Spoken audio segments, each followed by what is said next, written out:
ஒரு செய்தியை நாம் கேட்க போறோம். இந்த செய்தியை நாம் தியானித்து நம்முடைய மனசுல இருந்து அதை எப்போதுமே யோசித்து பாதுகாத்து இந்த செய்திக்கு நம்மை அர்ப்பணிக்கணும். சரி, இன்னைக்கு செய்தி என்ன? தேவன் அங்கீகரிப்பவை எவை?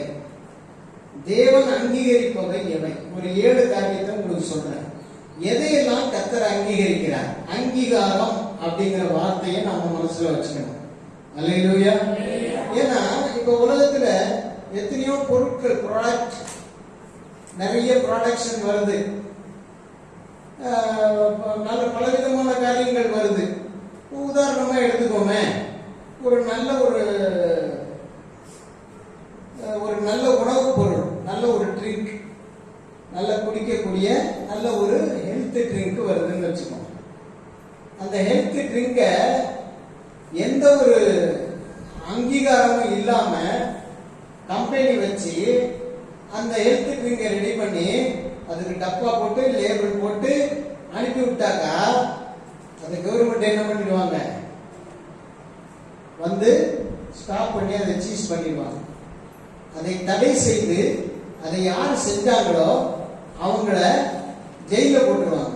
ஏன்னு கேட்டா, அவங்க தயாரிச்சது பொருள் நல்லதா இருந்தாலும் அதை அங்கீகரிக்கிறதுக்குன்னு ஒரு சட்டம் இருக்கு. ஒரு அரசாங்கத்துல ஒரு முக்கியமான ஒரு காரியம் இருக்கு. அரசாங்கத்தினுடைய அங்கீகார முத்திரை அதுல போட்டதுக்கு பிறகுதான் என்ன பண்ண உலகத்துல விற்கணும். அல்லேலூயா. ஒரு ஹார்லிக்ஸோ ஒரு காம்ப்ளானோ எது இருந்தாலும் கீழே ஒரு அங்கீகார குறியீடு கொடுக்குறான். அந்த குறியீட்டை வாங்கி தான் என்ன பண்ணணும்? நம்ம என்ன செய்யணும்? அதை வாங்கி யூஸ் பண்ணணும். இல்லைன்னா அதை கம்பெனியா வச்சு எல்லா இடத்துக்கும் அதை அனுப்பணும். ஒரு சோப்பு தயாரிச்சாலும் கூட அந்த சோப்புக்கு ஒரு என்ன வேணும்? அங்கீகாரம். ஒரு எதோ தயாரிச்சாலும் சரிதான், அதுக்கு ஒரு அங்கீகாரம் கண்டிப்பா வேணும். இன்னைக்கு நம்முடைய வாழ்க்கையில ஆண்டவருடைய பிள்ளைகள் என்று சொல்லுகிற நம்ம அங்கீகரிக்கப்பட்டவர்களா அப்படிங்கறத பார்க்கணும். அல்லேலூயா. சரி, இதுல நான் ஒரு 7 அங்கீகாரத்தை சொல்ல போறேன். 7 அங்கீகாரத்துல நான் ஒரு வசனமா உங்களுக்கு தேவன் அங்கீகரிப்பவை எவையெல்லாம் ஒரு 7 காரியம் சொல்றேன். இதையெல்லாம் பார்த்துங்க. நம்ம வாழ்க்கையும் கர்த்தர் அங்கீகரிக்கணும். அங்கீகரிச்சாதான் நம்ம எங்க போக முடியும்? உயர்வுக்கு போக முடியும். நல்ல உயர்ந்த இடத்துக்கு வர முடியும். தேவன் விரும்புகிற ஸ்தானத்துக்கு நம்மளை கொண்டு போய் சேர்ப்பாரு. அவர் இந்த உலகத்துல நமக்கு தேவையான ஆசீர்வாதமான ஒரு ஸ்தானத்துக்கு நம்மளை அழைத்து கொண்டு போக முடியும். அவருடைய அங்கீகாரம் இருந்தா தான் நம்மளை உயர்த்துவார். அவருடைய அங்கீகாரம் இருந்தா தான் நம்மளை மேன்மைப்படுத்துவார். அவருடைய அங்கீகாரம் இல்லைன்னா நாம இருக்க வேண்டிய இடத்துல இருந்துகிட்டே இருக்க வேண்டியதுதான். அப்ப இருக்க வேண்டிய இடத்துல இருந்த இடத்துல இடிச்ச குழி மாதிரி, இடிச்ச கல்லு மாதிரி ஒரு இடத்துலயே நம்ம உட்கார்ந்துகிட்டு இருந்தோம்னா நம்மளை கர்த்தர் அங்கீகரிக்கலன்னு அர்த்தம். அல்லேலூயா. தேவன் உங்களை அங்கீகரிக்கணுமா? நீங்க இந்த செய்தியை மறந்து விடக்கூடாது. முதலாவது பிரசங்கிகளின் புத்தகம் 9ஆம் அதிகாரம் 7ஆம் வசனம். பிரசங்கி 9:7 படிக்கிறீங்களா யாராவது?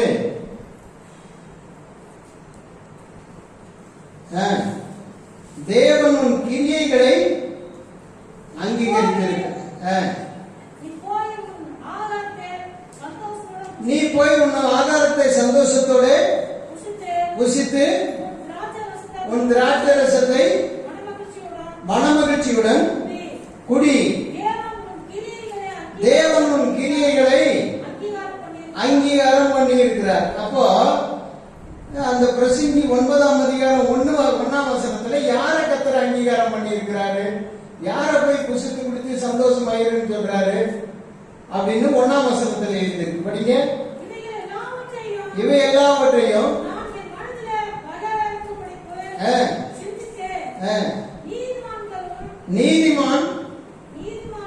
நீதிமான்களும் ஞானிகளும் தங்கள் கிரியைகளோடும் தேவனுடைய கைவசமா இருக்காங்க.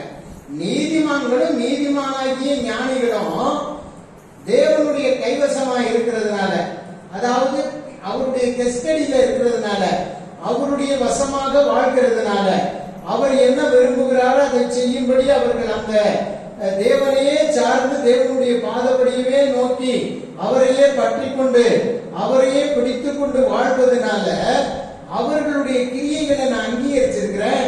நீ போய் சந்தோஷமா உன்னுடைய ஆகாரத்தை சாப்பிட்டு உன்னுடைய திராட்சை ரசத்தை பானம் பண்ணி மகிழ்ச்சியா இருன்ற. அல்லேலூயா. ஒரு நீதிமான் என்பவன் யாரு? ரட்சிக்கப்பட்டு ஞான ஸ்நானம் எடுத்து தேவனுடைய கைவசமா இருக்கிறவன். தேவனுடைய கைவசம் அப்படின்னா என்ன அர்த்தம்? அவன் வேற எந்த பக்கமும் வசப்பட மாட்டான்.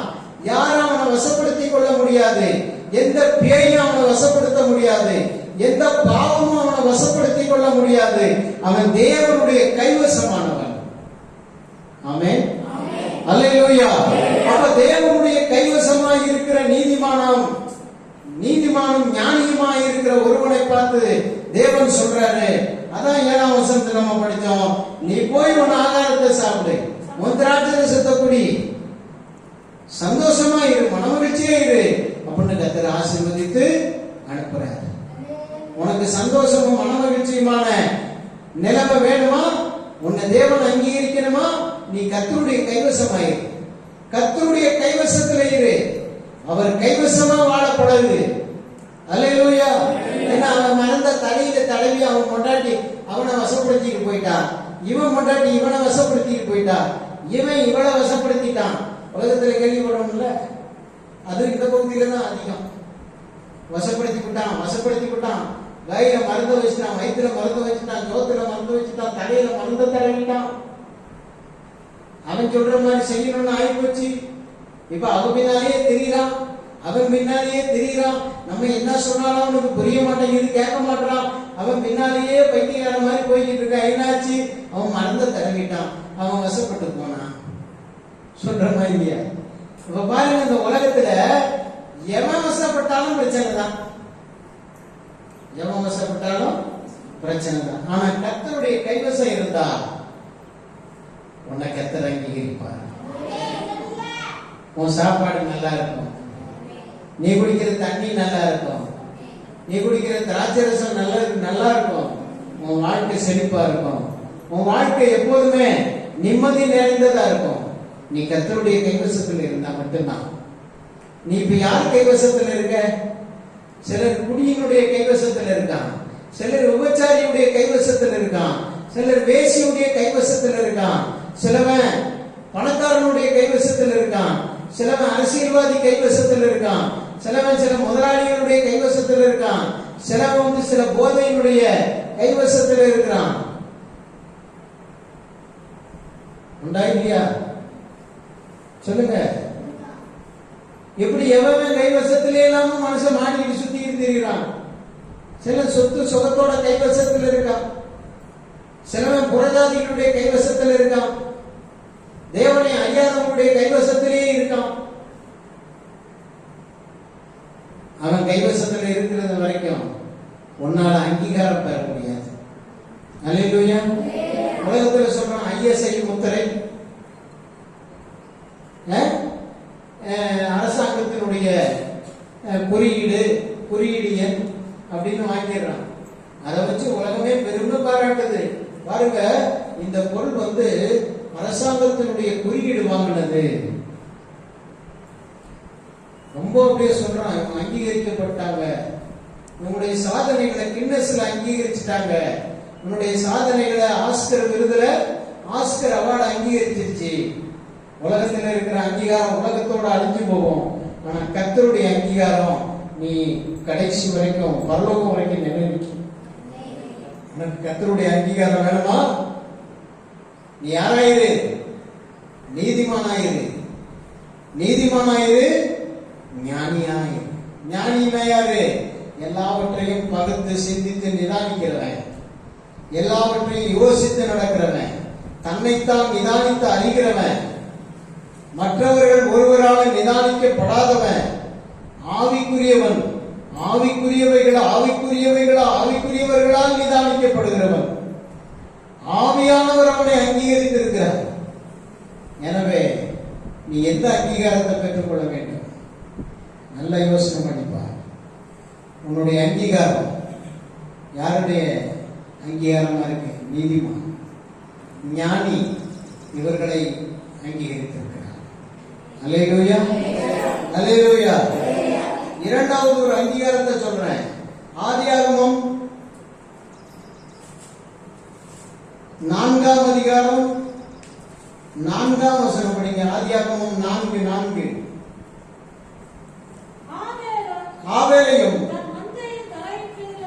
ஆபேலும் தன் மந்தையின் தலையீட்டுகளிலும் அவைகளின் கொடுமையானவைகளையும் சிலவற்றை கொண்டு வந்தான். ஆபேலையும் அவன் காணிக்கையையும் கர்த்தர் அங்கீகரித்தார். இரண்டாவது தேவன் அங்கீகரிக்க வேண்டியது காணிக்கைய. அங்க ஆதாமுக்கு 2 ஆம்பளை பிள்ளைங்க. ஆதாம் ஒரு ஆம்பளையா படைக்கப்பட்டான். அவனுக்குள் இருந்து ஏவாள் படைக்கப்பட்டாள். ஆதாமுக்கு ஏவாளுக்கு 2 ஆண் பிள்ளைகள்.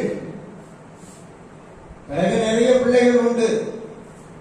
அங்க எழுதப்பட்டிருக்கிற விஷயம் மட்டும்தான் நம்ம சொல்றோம். அந்த 2 ஆண் பிள்ளைகள்ல ஆதாமால் போதிக்கப்பட்டார்கள். அந்த 2 ஆண் பிள்ளைகளும் அப்பா கர்த்தருக்கு நம்ம பலி செலுத்தணும், காணிக்கை கொடுக்கணும் என்றெல்லாம். அந்த பலி செலுத்துகிற காணிக்கை கொடுக்கிற சம்பவத்தை எல்லாம் இவன் மனசுல எல்லாம் 2 பேரும் கேட்டானுங்க. அதுல ஆபேல் என்ன பண்றான்? ஆடு மேய்க்கிறவனா இருந்தா, காயின் நிலத்தை பயிரிடுகிறவனா இருந்தா. ஆபேல் ஒரு நாள் என்ன பண்ணா, நல்ல தன்னுடைய மந்தையில தேடுறான். நல்ல எது கொடுமையா இருக்கு, எது பெஸ்டா இருக்குன்னு தேடி அதை கொண்டு வந்தான். சிலவற்றை கொண்டு வந்தான். காயினும் தன்னுடைய நிலத்தின் கனிகளில் இருந்து சிலவற்றை கொண்டு வந்தான். அல்லேலூயா. கொண்டு வந்ததுல ஆபேலின் காணிக்கையை கர்த்தர் அங்கீகரித்தார். காயினுடைய காணிக்கையோ கர்த்தர் அங்கீகரிக்கவில்லை. அப்படின்னா என்ன அர்த்தம்? ஏன்னு நமக்கு தெரியாது. ஒன்னே ஒன்று தெரியும். அல்லேலூயா. ஆபேலுடைய காணிக்கையை பத்தி அங்க எழுதும் போதே அவன் தன் மந்தையின் தலையீற்றுகளில் கொடுமையானவைகளில் சிலவற்றை எழுதியிருக்கான். ஒன்று மட்டும்தான் நமக்கு புரியுது. அப்ப எல்லாத்தையும் பெஸ்டானதை ஆண்டவருக்கு கொடுக்கணும்னு நினைச்சவன அவனுடைய பலிய ஆண்டவர் என்ன பண்ணிட்டாரு? அங்கீகரிச்சார். காயின் கொண்டு வந்தா அவன் எப்படி கொண்டு வந்தானே தெரியல. அவனும் நிலத்தின் சில கனிகளை எல்லாம் கொண்டு வந்தான். கர்த்தர் அதை வேண்டாம்னு சொல்லிட்டார். அவனுக்கு காணிக்கையை கர்த்தர் அங்கீகரிக்கல. அப்ப பாருங்க, எது அங்கீகரிக்கப்பட்டது? எது அங்கீகரிக்கப்பட்டது? எப்படியோ ஒன்ன கொடுத்து தேவனை ஒப்பே தரலாம்னு நினைக்கிறது. கவனிமா வேடி பார்த்து விளையாடி கூடாது. என்ன கவனி? சொல்றது வார்த்தை உள்ள போச்சுன்னா உனக்கு சொல்ல உண்டாகும், விடுதலை உண்டாகும். இங்க பார்த்து இங்கே இருந்து அவனை பார்த்துட்டு விளையாடிட்டீங்கன்னா நீ நான் பேசுற வார்த்தை போயிடுச்சுன்னா முடிச்சு போச்சு. பீஸ் போன பல்பு மாதிரி நீங்க. அல்லேலூயா. அப்போ தேவன் யாருடைய காணிக்கைகளை பலிகளை அங்கீகரிக்கிறாரோ அதுதான் உண்மையிலேயே நல்ல காணிக்கை. அதுதான் உண்மையிலேயே அருமையான காணிக்கை. நீங்க எப்படி காணிக்கை கொண்டு வருவீங்க? சிலர் அடிச்சு தூசி கூட தேக்க மாட்டாங்க. தேவர்ல மண்ணோட மட்டையோட தூசியோட காணிக்கை கொண்டு வந்து பையில அடிக்கணும் வந்து கொடுத்துறது. அது உனக்கு அப்படிதான் ஓயஜமா அப்படி கொடுக்குறான். நீ சமைக்க கொண்டு வரும்போது எப்படி வரணும்? அதை புடைச்சி எடுத்து நல்லா சுத்தம் பண்ணி நல்ல அதுல முதன்மையானதை கொண்டு வரணும். அல்லேலூயா. தானியத்தை அறுக்கிற அதை முதன்மையானதை சொல்லு. ஒரு 10 மூட்டை அரிசியா, ஒரு மூட்டை நெல்லை, இந்த ஒரு மூட்டை நெல்லினுடைய வருமானம் வந்து கர்த்தருக்குரியதுன்னு ஒதுக்க ஏன் உன்னால செய்ய முடியல? 20 மூட்டை நெல்லை இருக்கிற, 30 மூட்டை நெல்லை இருக்கிற, ஒரு 10 மூட்டை நெல்லை ஆண்டவருக்குன்னு ஒதுக்க. கர்த்தருக்கு கொடுமையானதை கொண்டு ஒரு தடவை கொடுத்து பாரு. பெருசா வந்தாலும் கொடுக்கறது இல்லை.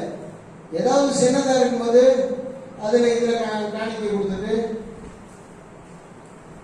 ஒரு 200-300 வரதுல மட்டும் காணிக்கை கொடுத்துட்டு ஆயிரக்கணக்கில் வந்ததுல எல்லாம் காணிக்கை மறைச்சிடுறது.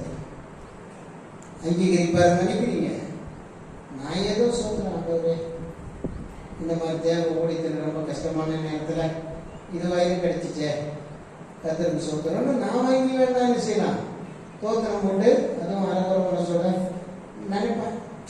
இவ்வளோ வந்துச்சு, இவ்வளோ எல்லாம் செஞ்சாங்க, இவ்வளோ பண்ணாங்க, இவ்வளோ வருமானம் வந்துச்சு, இவ்வளோ காய் ஜெபம் பண்ணோம், இந்த நெல்லை அறுக்கிறதுக்கு ஜெபம் பண்ணோம், இடையில வந்து பிரச்சனைகள்லாம் ஜெபம் பண்ணிட்டு உட்காந்துருந்தோம், எதிரி வந்து போராடுறானே, இந்த மாதிரி சாப்பாடு கூட ஒன்றும் இல்லாமல் போயிடுச்சே, இப்படிப்பட்ட நிலைமையில இருந்தெல்லாம் விடுவிக்கணும்னு நாங்கள் ஜெபம் பண்ணோம்.